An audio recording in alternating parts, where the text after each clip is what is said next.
ಯಾರೂ ಹಣನ ನಿಮಗೆ ಗಾಳಿಯಲ್ಲಿ ಸೃಷ್ಟಿ ಮಾಡೋಕ್ಕೆ ಆಗಲ್ಲ. 100 ರೂಪಾಯಿ ಕೊಡು, ನಿಮಗೆ 200 ರೂಪಾಯಿ ಕೊಡ್ತೀನಿ, 1 ಲಕ್ಷ ಕೊಡು, 2 ಲಕ್ಷ ಕೊಡ್ತೀನಿ ಅಂದರೆ ಮೋಸ ಮಾಡಲಿಕ್ಕೆ ಇಸ್ಕೋತಾ ಇದ್ದಾರೆ ಅಂತ ದಯವಿಟ್ಟು ನೀವು ಅರ್ಥ ಮಾಡ್ಕೊಳ್ಳಿ. ಹಣದುಬ್ಬರ ಬರುತ್ತೆ ಅಂದರೆ ಇವನ್ ತರಕಾರಿ ಮಾರೋನು ಹೇಳ್ತಿರ್ತಾನೆ, ಏನಕ್ಕಪ್ಪ ಬೆಲೆ ಜಾಸ್ತಿ ಆಗಿದೆ ಅಂದರೆ ಸರ್ ಇನ್ಫ್ಲೇಷನ್ ತುಂಬಾ ಆಗ್ಬಿಟ್ಟಿದೆ ಅಂತ ಹೇಳ್ತಾನೆ. ಬೆಲೆ ಜಾಸ್ತಿ ಆಗಿರೋದು ಹಣದುಬ್ಬರ ಅಂತ ಅವನ ಅರ್ಥ. ಆಗ ಒಂದು 20 ರೂಪಾಯಿ ಒಂದು ಪಾಕೆಟ್ ಅಲ್ಲಿ, ಇನ್ನೊಂದು 10 ರೂಪಾಯಿ ಇನ್ನೊಂದು ಪಾಕೆಟ್ ಅಲ್ಲಿ, ಇಲ್ಲ ಬ್ಯಾಗ್ ಅಲ್ಲಿ ಒಂದು 15 ರೂಪೀಸ್ ಈ ತರ ಎಲ್ಲ ಇಟ್ಬಿಟ್ಟು ಕಳಿಸ್ತಾ ಇದ್ರು. ಸೊ ಯಾರು ಯಾವ್ದು ಹಣ ಡಬಲ್ ಬರಲ್ಲ ಅಂತ ನಿಮ್ಗೆ ಯಾವಾಗ ಗೊತ್ತಾಗುತ್ತೆ ಅಂತಂದ್ರೆ ಹಂಗೆ ಕೊಡ್ತಿದ್ದಾರೆ ಅಂತ ಅವ್ರು ಹೇಳಿದ್ರೆ ಸುಳ್ಳು ಅಂತ ನಿಮ್ಗೆ ಗೊತ್ತಾಗಬೇಕು. ಜನಸಾಮಾನ್ಯರಿಗೆ ಅರ್ಥಶಾಸ್ತ್ರದ ಜ್ಞಾನ ತುಂಬ ಮುಖ್ಯವಾಗಿರುತ್ತೆ. ಹಾಗಂತ ಅದನ್ನೇನು ನಾವು ಪುಸ್ತಕ ಓದಬೇಕು ಇಲ್ಲ ಡಿಗ್ರಿ ಮಾಡಬೇಕು ಎಕನಾಮಿಕ್ಸಲ್ಲಿ ಅಂತಲ್ಲ.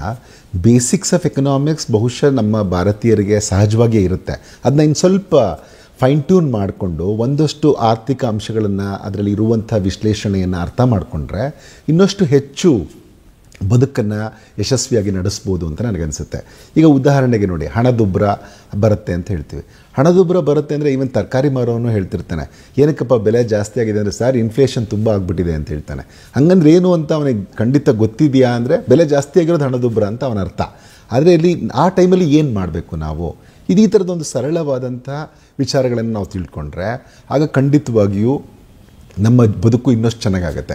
ಈಗ ಒಂದು ತರಕಾರಿಯ ಬೆಲೆ ಜಾಸ್ತಿ ಆಗಿದೆ ಅಂತಂದರೆ ಅದಕ್ಕೆ ಏನು ಕ್ಲೋಸ್ ಸಬ್ಸ್ಟಿಟ್ಯೂಟ್ ಯಾವುದು, ಅದನ್ನು ಕಾಂಪ್ಲಿಮೆಂಟ್ರಿ ಯಾವುದನ್ನು ಬಳಸ್ಬೋದು, ಅದರ ಬದಲು ಇನ್ಯಾವ ತರಕಾರಿಯನ್ನು ಬಳಸ್ಬೋದು, ಯಾವ ತರಕಾರಿಯ ಬೆಲೆ ಎಷ್ಟಿದೆ, ಈ ಥರ ಒಂದು ಸರಳವಾದ ವಿಚಾರಗಳನ್ನು ನೀವು ಸುಲಭವಾಗಿ ತಿಳ್ಕೊಬೋದು ಎಕನಾಮಿಕ್ಸನ್ನು ಅರ್ಥ ಮಾಡ್ಕೊಂಡಿದ್ರೆ. ಹಾಗಾಗಿ ಬೇಸಿಕ್ ಆಗಿ ಕೆಲವು ವಿಚಾರಗಳನ್ನು, ಈಗ ಹಣದುಬ್ಬರ ಅಂದರೆ ಏನು, ಬಜೆಟನ್ನು ಯಾವ ರೀತಿಯಲ್ಲಿ ಮಾಡ್ತಾರೆ, ಮನೆಯ ಬಜೆಟನ್ನು ಯಾವ ಥರ ತೂಗಿಸ್ಬೇಕು, ಈಗ ಅದು ಬಹುಶಃ ನಮ್ಮ ಭಾರತೀಯರಿಗೆ ಈ ಥರದ ವಿಚಾರಗಳು ಸಹಜವಾಗೇ ಬಂದಿರುತ್ತೆ. ಅವ್ರ ತಂದೆ ತಾಯಿಯಿಂದ ಕಲ್ತಿರ್ತಾರೆ, ಇಲ್ಲ ಅವರ ಹಿರಿಯರಿಂದ ಕಲ್ತಿರ್ತಾರೆ.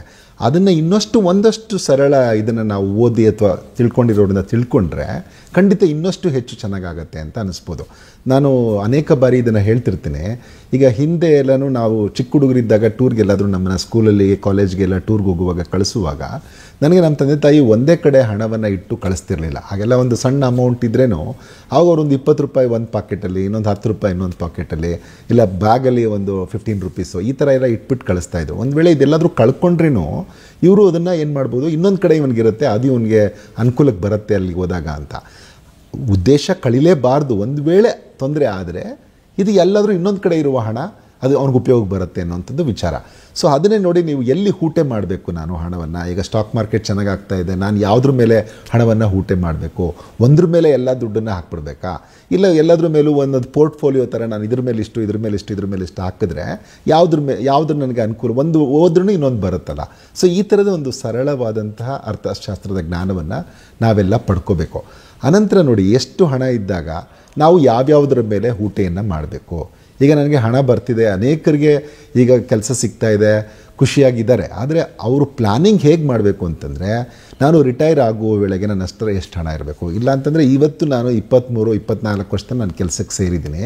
ಆ ಕೆಲಸಕ್ಕೆ ಸೇರಿದಾಗ ನಾನು 28ನೇ ವಯಸ್ಸಿಗೋ 30ನೇ ವಯಸ್ಸಿಗೋ ನಾನು ಏನಾಗಿರಬೇಕು, ಅಥವಾ ನನ್ನ ಹತ್ರ ಎಷ್ಟು ಅಕ್ಯುಮುಲೇಟ್ ಮಾಡಿರಬೇಕು ಸೇವಿಂಗ್ಸ್ ಅನ್ನುವಂಥದ್ದನ್ನು ಅವರು ಈಗಲೇ ವಿಚಾರ ಮಾಡಿರಬೇಕು. ಈಗ ನಾನು ಕೆಲಸಕ್ಕೆ ಸೇರಿದ್ದ ಹೊಸರಲ್ಲಿ ನಾನು ನಿಮಗೆ ಉದಾಹರಣೆ ಕೊಡ್ತೀನಿ.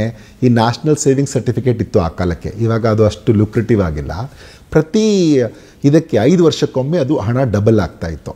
ಸೊ ಅದನ್ನು ನಾನೇನು ಮಾಡಿದೆ, ಪ್ಲ್ಯಾನ್ ಮಾಡಿ ನಾನು ಕೆಲಸಕ್ಕೆ ಸೇರಿದ ಮೊದಲನೇ ವರ್ಷ ಒಂದಷ್ಟು ಹಣವನ್ನು, ನನ್ನ ಹತ್ರ ಇರುವಂಥ ಉಳಿತಾಯದ ಹಣವನ್ನು ಅದ್ರ ಮೇಲೆ ಹಾಕಿದೆ.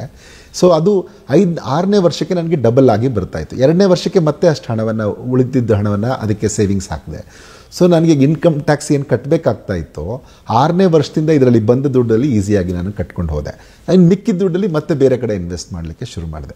ಸೊ ಈ ಥರದ ಒಂದು ಪ್ಲ್ಯಾನಿಂಗನ್ನು ನೀವು ಎಕನಾಮಿಕ್ಸಿನ ಒಂದು ಸರಳ ಇದನ್ನು ಕಲ್ತಿದ್ರೆ, ಜ್ಞಾನ ಇದ್ದರೆ ನಿಮಗೆ ಖಂಡಿತವಾಗೂ ಯಾವ ಥರ ನಾವು ಸೇವಿಂಗ್ಸ್ ಮಾಡ್ಬೋದು, ಮನೆಯನ್ನು ಯಾವ ವಯಸ್ಸಿನಲ್ಲಿ ನಾವು ತೊಗೋಬೇಕು, ಇಂಟ್ರೆಸ್ಟ್ ಎಷ್ಟಿರಬೇಕು, ಬಡ್ಡಿ ಎಷ್ಟು ಕಡಿಮೆ ಇದ್ದರೆ ನಾವು ತೊಗೋಬೋದು, ಜಾಸ್ತಿ ಇದ್ದರೆ ನಮಗೆ ಎಷ್ಟು ಹೊರೆ ಆಗುತ್ತೆ, ಮತ್ತು ಯಾವ್ಯಾವ ಮೂಲದಿಂದ ನಮ್ಮ ಹಣವನ್ನು ನಾವು ತೊಗೊಂಡ್ರೆ ನಮ್ಗೆ ಒಳಿತಾಗುತ್ತೆ. ಈಗ ನಾವು ಮೈಕ್ರೋ ಫೈನಾನ್ಸಿನ ಗಲಾಟೆಯನ್ನು ನೋಡ್ತಾ ಇದ್ದೀವಿ. ಅವರು ಹೇಗೆ ಜನಕ್ಕೆ ಸುಲಿಗೆ ಮಾಡ್ತಿದ್ದಾರೆ, ಹೈ ಇಂಟ್ರೆಸ್ಟ್ ರೇಟ್ ಹಾಕಿ. ಇದನ್ನು ತಗೊಳ್ಳುವಾಗಲೂ ಕೂಡ ಜನಸಾಮಾನ್ಯರಿಗೆ ಒಂದು ಸರಳವಾದ ಅರ್ಥಶಾಸ್ತ್ರ ಜ್ಞಾನ ಇದ್ದರೆ ಅವರು ಖಂಡಿತವಾಗಿಯೂ ಪ್ಲ್ಯಾನ್ ಮಾಡ್ತಾರೆ. ಏನಂತಂದರೆ, ನನಗೆ ಇವ್ರ ಹತ್ರ ತೊಗೊಂಡ್ರೆ ನನಗೆ 20% ಬಡ್ಡಿ ಅಂತಂದರೆ ನನಗೆ ಪ್ರತಿ ದಿನಕ್ಕೆ ಅದು ಎಷ್ಟು ಬಿತ್ತು ದುಡ್ಡು, ತಿಂಗಳಿಗೆ ನಾನು ಎಷ್ಟು ಕಟ್ತೀನಿ, ನಾನು ಒಂದು ವೇಳೆ 1 ಲಕ್ಷ ತೊಗೊಂಡಿದ್ರೆ 1 ವರ್ಷದ ವೇಳೆಗೆ ನಾನು ಎಷ್ಟು ಹಣವನ್ನು 20% ಅಂದರೆ ನಾನು ಎಷ್ಟು ಇವ್ರಿಗೆ ಕೊಡ್ತಾ ಇದ್ದೀನಿ ಅನ್ನುವಂಥ ಜ್ಞಾನ ಖಂಡಿತ ಆಗ ಬರುತ್ತೆ. ಸೊ ಹಾಗಾಗಿ ದಯವಿಟ್ಟು ನೀವು ಬೇಸಿಕ್ಸ್ನ ನೀವು ಕಲ್ತ್ಕೊಳ್ಳಿ. ಅದು ಒಂದಷ್ಟು ನಿಮಗೆ ಇದರಿಂದ ನಿಮ್ಮ ಹಿರಿಯರಿಂದ ಬಂದಿದೆ, ಇನ್ನೊಂದಷ್ಟು ಫೈನ್ ಟ್ಯೂನ್ ಮಾಡಿ ಈ ಜ್ಞಾನವನ್ನು ಪಡೆದ್ರೆ ಆಗ ಖಂಡಿತವಾಗಿಯೂ ನಿಮ್ಮ ಬದುಕು ಚೆನ್ನಾಗಿರುತ್ತೆ. ಆಗ ನಾವು ಖಂಡಿತವಾಗಿಯೂ ಯಾವುದೋ ಒಂದು ಇದಕ್ಕೆ ಈವನ್ ನಮ್ಮ ಇತ್ತೀಚೆಗೆ ನಿಮಗೆ ಏನು ಸ್ಕ್ಯಾಂಡಲ್ಸ್ ಆಗ್ತಾ ಇದೆ ಅವೆಲ್ಲ ನೀವು ಗಮನಿಸಿರಬೇಕು. ಎಸ್ಪೆಷಲಿ ಏನು ಅಂತಂದರೆ ಯಾವುದೋ ಒಬ್ಬರು ಡಬಲ್ ಕೊಡ್ತಾರೆ, ಇವ್ರು ಹಣ ಹಾಕಿದ್ರೆ ಡಬಲ್ ಕೊಟ್ಬಿಡ್ತಾರೆ ಅಂತ. ಸೊ ಯಾವುದು ಹಣ ಡಬಲ್ ಬರಲ್ಲ ಅಂತ ನಿಮ್ಗೆ ಯಾವಾಗ ಗೊತ್ತಾಗುತ್ತೆ ಅಂತಂದರೆ ಹಂಗೆ ಕೊಡ್ತಿದ್ದಾರೆ ಅಂತ ಅವ್ರು ಹೇಳಿದ್ರೆ ಸುಳ್ಳು ಅಂತ ನಿಮಗೆ ಗೊತ್ತಾಗಬೇಕು. ಯಾಕೆಂದರೆ ಮಿನಿಮಮ್ ನಿಮಗೆ ಅರ್ಥಶಾಸ್ತ್ರ ಜ್ಞಾನ ಇದ್ದರೆ ಗೊತ್ತಾಗುತ್ತೆ ಯಾರೂ ಹಣನ ನಿಮಗೆ ಗಾಳಿಯಲ್ಲಿ ಸೃಷ್ಟಿ ಮಾಡೋಕ್ಕೆ ಆಗಲ್ಲ. Money cannot be created out of thin air. ಯಾರಾದರೂ ನಿಮಗೆ ನಾನು ಮುಂದಿನ ವರ್ಷ ನಿಮಗೆ ಈ 100 ರೂಪಾಯಿ ಕೊಡು, ನಿಮಗೆ 200 ರೂಪಾಯಿ ಕೊಡ್ತೀನಿ, 1 ಲಕ್ಷ ಕೊಡು, 2 ಲಕ್ಷ ಕೊಡ್ತೀನಿ ಅಂದರೆ ನಿಮಗೆ ಮೋಸ ಮಾಡಲಿಕ್ಕೆ ಕೊಡ್ತಿದ್ದಾರೆ ಅಂತ, ಮೋಸ ಮಾಡಲಿಕ್ಕೆ ಇಸ್ಕೋತಾ ಇದ್ದಾರೆ ಅಂತ ದಯವಿಟ್ಟು ನೀವು ಅರ್ಥ ಮಾಡ್ಕೊಳ್ಳಿ. ಹಾಗಾಗಿ ಈ ಒಂದು ಸರಳವಾದ ವಿಚಾರಗಳನ್ನು ನೀವು ಒಂದು ಅರ್ಥಶಾಸ್ತ್ರದ ಒಂದಷ್ಟು ಆಯಾಮಗಳನ್ನು ಅರ್ಥ ಮಾಡಿಕೊಂಡ್ರೆ ಆಗ ಖಂಡಿತ ಈ ಥರದಕ್ಕೂ ಮೋಸಕ್ಕೂ ನಾವು ಯಾರೂ ಒಳಗಾಗಲ್ಲ ಅಂತ ನನಗಾದರೂ ಅನಿಸುತ್ತೆ.